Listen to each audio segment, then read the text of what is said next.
സദൃശവാക്യം 1-ാം അധ്യായം അതിന്റെ 1 മുതൽ 33 വരെയുള്ള വാക്യങ്ങൾ. ഇസ്രായേൽ രാജാവായ ദാവീദിന്റെ മകനായ ശലോമോന്റെ സദൃശവാക്യങ്ങൾ.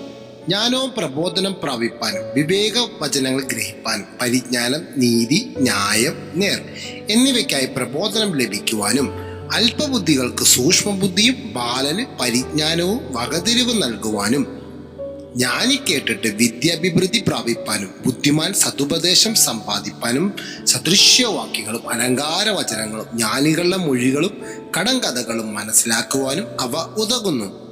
യഹോവ ഭക്തി ജ്ഞാനത്തിന്റെ ആരംഭമാകുന്നു. ദോഷന്മാരോ ജ്ഞാനവും പ്രബോധനവും നിരസിക്കുന്നു. മകനെ, അപ്പന്റെ പ്രബോധനം കേൾക്ക, അമ്മയുടെ ഉപദേശം ഉപേക്ഷിക്കുകയും അരുത്. അവ നിന്റെ ശിരസിന് അലങ്കാരമാലയും നിന്റെ കഴുത്തിന് ചെറുപ്പളയും ആയിരിക്കും. മകനെ, പാവികൾ നിന്നെ വശീകരിച്ചാൽ വഴിയിൽ പെട്ടുപോകരുത്.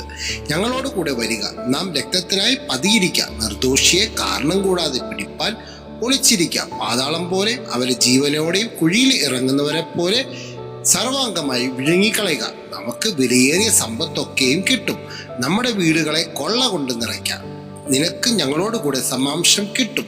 നമുക്ക് എല്ലാവർക്കും സഞ്ചി ഒന്നായിരിക്കും എന്നിങ്ങനെ അവർ പറഞ്ഞാൽ, മകനെ, നീ അവരുടെ വഴിക്ക് പോകരുത്. നിന്റെ കാൽ അവരുടെ പാതയിൽ വെക്കുകയും അരുത്. അവരുടെ കാൽ ദോഷം ചെയ്യുവാൻ ഓടുന്നു, രക്തം ചൊരിയിപ്പാൻ അവർ ബന്ധപ്പെടുന്നു. പക്ഷി കാണുക വല വിരിക്കുന്നത് വ്യർത്ഥമല്ലോ. അവർ സ്വന്തം രക്തത്തിനായി പതിയിരിക്കുന്നു, സ്വന്തം പ്രാണഹാനിക്കായി ഒളിച്ചിരിക്കുന്നു. ദുരാഗ്രഹികളായ ഏവരുടെ വഴികളും അങ്ങനെ തന്നെ.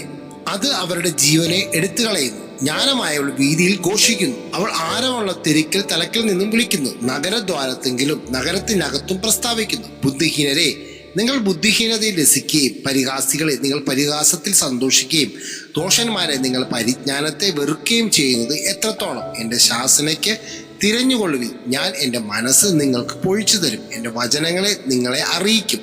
ഞങ്ങൾ വിളിച്ചിട്ട് നിങ്ങൾ ശ്രദ്ധിക്കാതെയും ഞങ്ങൾ കൈ നീട്ടിയിട്ട് ആരും കൂട്ടാക്കാതെയും നിങ്ങൾ എൻ്റെ ആലോചനയൊക്കെയും ത്യജിച്ചു കളയുകയും എൻ്റെ ശാസനയെ ഒട്ടും അനുസരിക്കാതിരിക്കുകയും ചെയ്യുന്നത് കൊണ്ട് ഞാൻ നിങ്ങളുടെ അനർത്ഥ ദിവസത്തിൽ ചിരിക്കും.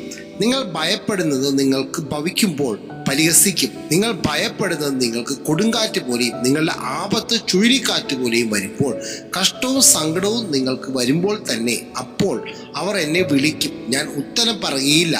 എന്നെ ജാഗ്രതയോടെ അന്വേഷിക്കും, കണ്ടെത്തുകയുമില്ല. അവർ പരിജ്ഞാനത്തെ വെറുത്തുവല്ലോ, യഹോവ ഭക്തി തെരഞ്ഞെടുത്തതുമില്ല.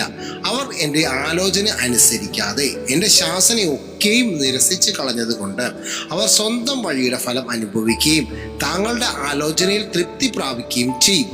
ബുദ്ധിഹീനരുടെ പിന്മാറ്റം അവരെ കൊല്ലും, ദോഷന്മാരുടെ നിശ്ചിന്ത അവരെ നശിപ്പിക്കും. എൻ്റെ വാക്ക് കേൾക്കുന്നവനോ നിർഭയം വസിക്കും, ദോഷഭയം കൂടാതെ സ്വൈര്യമായിരിക്കുകയും ചെയ്യും. ആമേൻ.